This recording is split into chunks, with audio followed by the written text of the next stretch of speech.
শেষ সময়ে জমজমাট কোরবানির পশুর হাট। পছন্দের পশু কিনতে এক হাট থেকে অন্য হাটে ছুটছেন ক্রেতারা। তাদের অভিযোগ, গেলবারের তুলনায় এবার দাম অনেক বেশি। বিক্রেতারা বলছেন, বড় গরুর চেয়ে ছোট ও মাঝারি আকারের গরু বেশি বিক্রি হচ্ছে। অন্যদিকে ন্যায্য দাম না পাওয়ার অভিযোগ খামারিদের। প্রতিনিধিদের তথ্যচিত্র আরও জানাচ্ছেন নুসরাত জাহান সিনথি।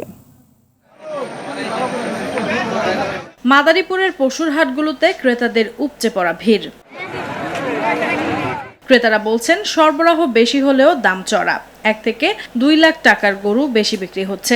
কাস্টমার 85 টাকা দাম কইছে, আমি 2 লাখ হলে বেশ মনে হলাম গরু নিয়ে ফেরত নিয়ে যাবো। 3,16,000 টাকা বেচছে। আমরা একটা তো 1,70,000 বলছি, দেয় নাই। কুড়িগ্রামেও শেষ সময়ে জমজমাট কোরবানির পশুর হাট। বেশি দামের অভিযোগ থাকলেও বিভিন্ন হাট ঘুরে পছন্দের কোরবানির পশু কিনছেন ক্রেতারা। আর বিক্রেতাদের অভিযোগ, গোখাদ্যের দাম বেশি হওয়ায় পশু তৈরিতে খরচ বেশি পড়লেও বিক্রিতে লোকসান গুনতে হচ্ছে। গত বছর যেটা গরুর বাজার ছিল 70-80 সেটা গরু মনে করেন এখন 1 লাখের উপরে। গরুর দাম বেশি। এখন দেখতেছি আমরা গরুর সামনে ঈদ। গতবার তো এখানে আমরা গরু কিনছি 5টা, কিন্তু গতবার বেশি মনে হয়। মধ্যস্বত্বভোগী যারা ব্যবসায়ী, তারা গরুটা কিনতেছে, কিনে আনি তারা বিক্রি করতেছে। এই বিক্রি করাতে হচ্ছে কি, তারা প্রকৃত দাম ন্যায্য মূল্য পাচ্ছে না, আমরাও কিনে শান্তি পাচ্ছি না। ওয়ালটন ফ্রিজ কিনে অনেকের মতো আপনিও হয়ে যেতে পারেন মিলেনিয়াল। সেরা পণ্যের সেরা অফার। শরীয়তপুরের হাটগুলোতে চলছে শেষ সময়ের বেচাকেনা।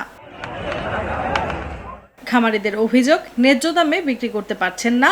মাঝারি সাইজের গরুর চাহিদাই বেশি। আমার এই গরুটার ওজন 15 থেকে 16 মণ ওজন আছে।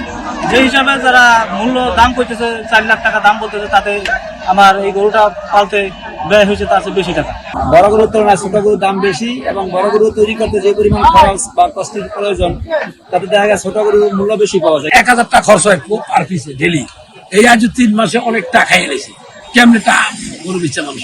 হাটগুলোর নিরাপত্তা নিশ্চিতে সিসিটিভি ক্যামেরা স্থাপনের পাশাপাশি সতর্ক অবস্থানে আইন শৃঙ্খলা রক্ষাকারী বাহিনী।